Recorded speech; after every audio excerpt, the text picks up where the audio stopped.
Hey y'all, so this week we are going over chapters 6 through 9 of The Great Hunt, which is the second book in the Wheel of Time series by Robert Jordan. So chapter 6, Dark Prophecy. So this chapter was pretty exciting. There was a lot going on, big things happened. And once again with Egwene and Nynaeve, they show Rand, they have this conversation and they show Rand so much loyalty and love and care, even though they want to go and learn to be Aes Sedai, they still care about him and they're keeping his secret. They're extremely loyal to him, and it touches my heart so much. I love little moments like this. At one point, Rand actually tells Nynaeve that she's pretty, and she kind of gets either angry or annoyed, and it almost caught me off guard. I kind of wanted her to calm down a little bit. Rand was just being kind. I'm not sure if she was a little bit defensive, thinking he might be growing feelings for her. I don't really know or understand her reaction at this point, but I don't think Rand meant anything other than kindness. So I was a little taken aback by Nynaeve's response at that point. There's also, at this point, we know that Shaitan is something that people they're afraid to say or speak, which kind of reminds me of Harry Potter, where people call him who instead of Lord Voldemort. I'm pretty sure Wheel of Time came before Harry Potter, but either way, it did kind of remind me of that, and I wonder if there's going to be some kind of magic drawn in from this fear, or if that's just another way to kind of build culture, build the world around this incredible fear of this dark power. So Rand is absolutely denying anything about Shaitan still being alive or the Dark One being in power and him not actually have killed him. And I feel like this denial comes from a deep-seated fear that he didn't succeed. He's in this brand new world with these new powers that he doesn't fully understand. He still doesn't really understand what happened at the Eye of the World, and I mean, who can blame him? But I feel like he earnestly denies all the time that the Dark Lord is gone, and I feel like that's coming from just that deep-seated fear that's kind of sitting at the bottom of his stomach. So I kind of worry about him, and I wonder when he's going to find out that he's wrong, and how it's going to affect him mentally, or if it's going to be one of those he kind of had this sinking feeling all along, but I still feel like it's going to affect him mentally, so we'll see. So things get chaotic and crazy. They're suddenly attacked. Padan Fain is gone. Trollocs are summoned. Mat and Egwene are both hurt. And then all of a sudden, the Horn is gone. And that's where we get the Great Hunt.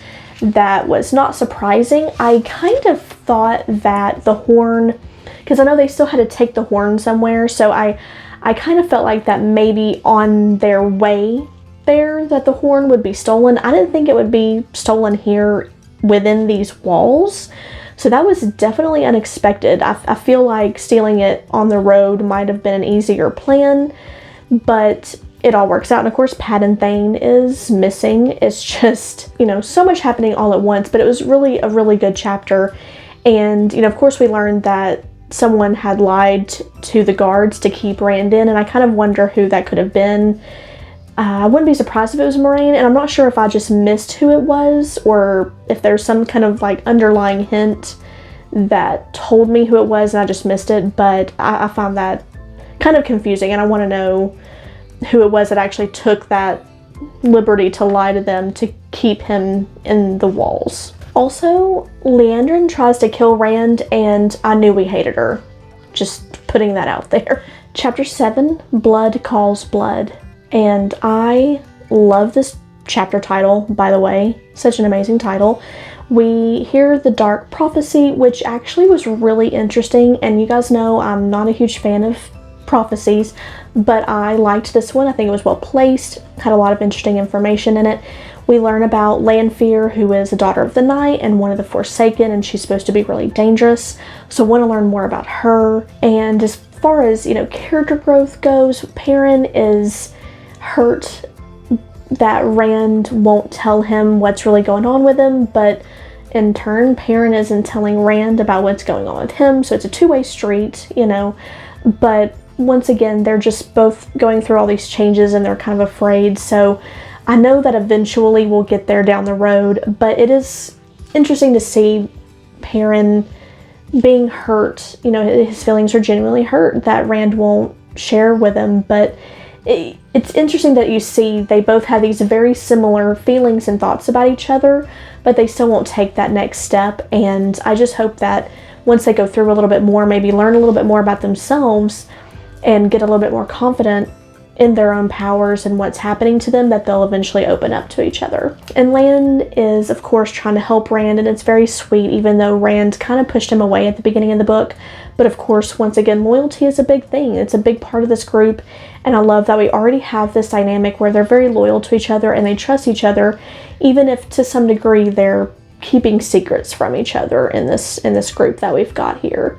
And I really enjoy seeing that unfold and come together, basically. Here it is, Chapter 8, The Dragon Reborn. In this chapter, Rand is going to see the Everland seat, and it of course makes me nervous because you never know what Aes Sedai know. You don't know what they know, and it's just a little terrifying, a little nerve-wracking. I felt myself kind of tense this whole chapter, but it really adds to that vibe and that atmosphere, because you can, I mean, of course, you're feeling what Rand is feeling to a much lesser degree. Like, I'm sure Rand is just terrified out of his mind. So, you know, he gets in there and they're talking, and she just comes out and says he's the Dragon Reborn. Like, damn, okay. So not that we're surprised at all. It's just, you know, very blunt, to the point. No point in beating around the bush, I suppose. But I did like that, and they talk about loosing him on the world. So it's just a bunch of terrifying things, and we cut over to Nynaeve and Lan, and they have this beautiful moment with the ring, and you know, she feels guilty about leaving Edmund's Field, but I just really love this insight into Nynaeve, and that, like I said, the ring between her and Lan was just very moving. I loved that. And then at one point, you know, whenever they split up and Nynaeve is confronted by Moraine, and Moraine actually kind of comes out and says, you know, aren't you going to use your powers to hurt me? That was a really good female passive-aggressive moment that is very, you know, it's very relatable. I loved it so much, it actually made me laugh out loud. Going back a little bit to the Nynaeve and Lan scene, I do like that Lan, it's pretty obvious that he can see through Nynaeve's bravado, because she is definitely someone that puts on a front. She puts on a mask to protect herself, you know, to mask her insecurities, to not let people know what those insecurities are or that she even has them. And I really love that Nynaeve can see through Lan's false indifference, and that he can see through her false bravado. I love their interactions and their relationship. It has, you know, of course there's a little bit of drama and tension, but it's very natural, and neither of them are coming off as, you know, an asshole. It's very natural to have these types of conflict, and I truly like it, and I can't wait to see where these characters go and how their relationship develops. On the same hand, we have Egwene and Rand, and they have a goodbye scene, and it just, it's so sad, because, you know, even Rand comes out and says that he's afraid he's never going to see her again. And it's just a very sad and somber moment, and especially because I know from Min's prophecies, or her foretelling, that they're not going to end up together, it just makes that even more bittersweet.